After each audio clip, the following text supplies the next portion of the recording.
Win or lose, but don't tie. Hi traders, this is E doing a review of Friday, March 13th trading.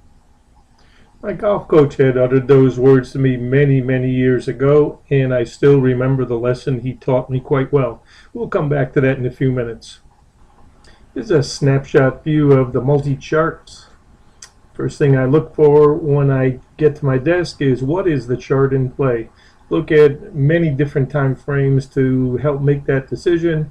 I already know the approximate ranges that I am expecting, but then I want to see them line up with charts and try to determine which chart makes the most sense.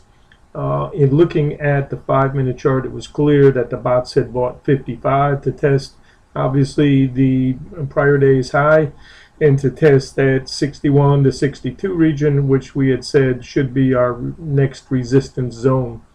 You're looking at a 30-minute chart. You can see the blue line catches it here, and that helps support the bounce.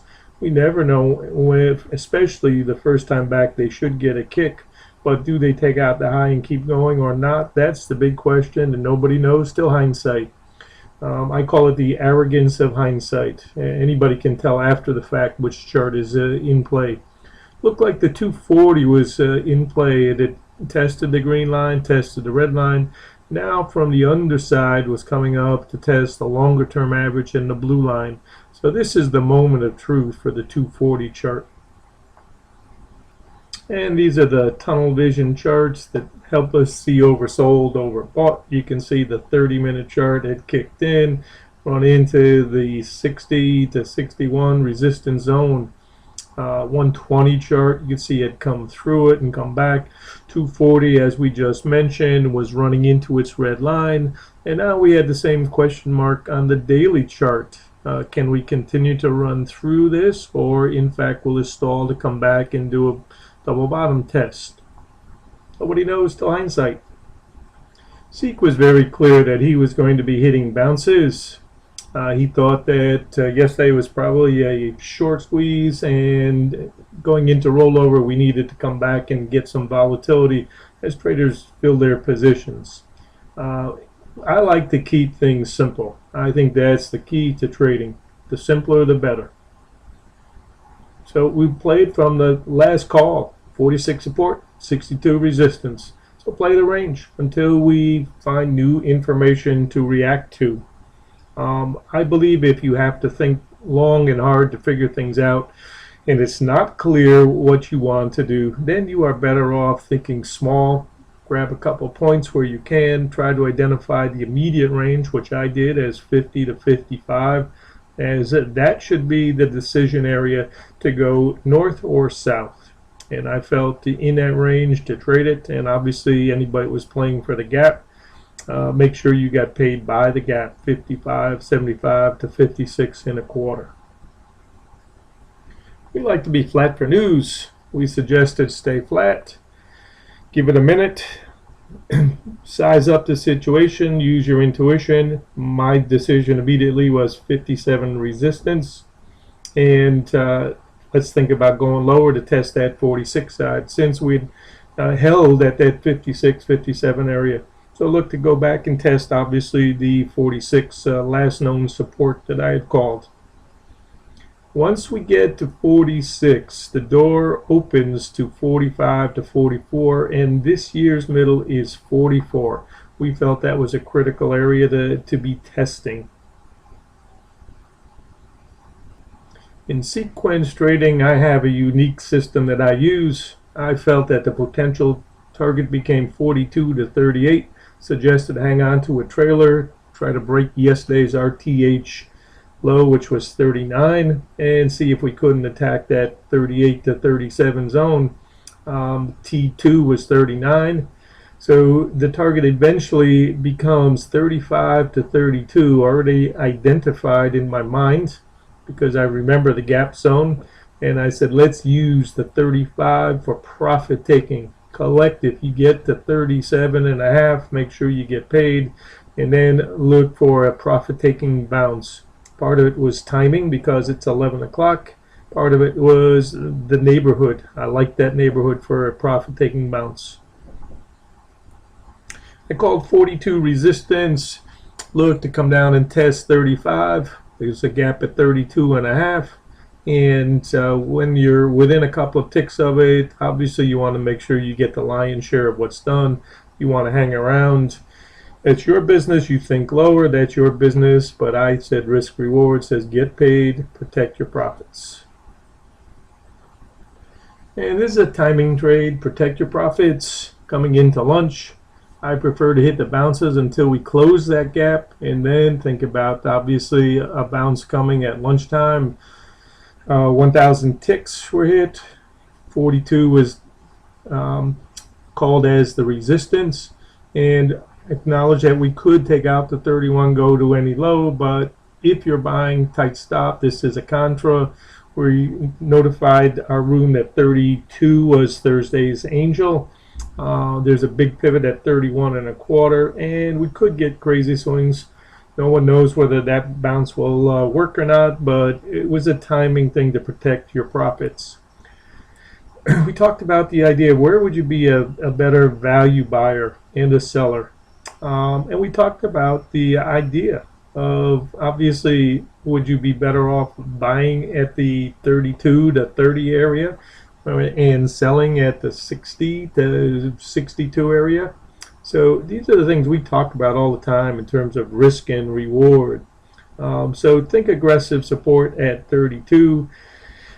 We felt the 37.5 test was a key, and then the magnet was 41.75, and that was identified as a potential target to be hit if the 32 held. For those traders that wanted to trade in the afternoon, we came up with a plan that suggested quite possibly we would have a range type trade. We thought the 42 to 45 would be a key resistance zone that would need to get busted by the longs. We felt that the market really owed us nothing in terms of the short side. We'd done everything and then some that we had wanted to on the short side, including fill the 32.5 gap. Talked about different measures, and we came up with the same idea. If you buy 32 and it doesn't work, drop it fast, because obviously we can go to any low if that broke. We noted that it was the end of the week squaring. There's a timing trade where traders who had a good week want to take home their profits.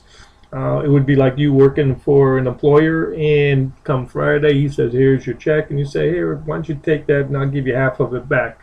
That doesn't make sense. You're going to keep your profits, and that's what end of the week squaring is all about.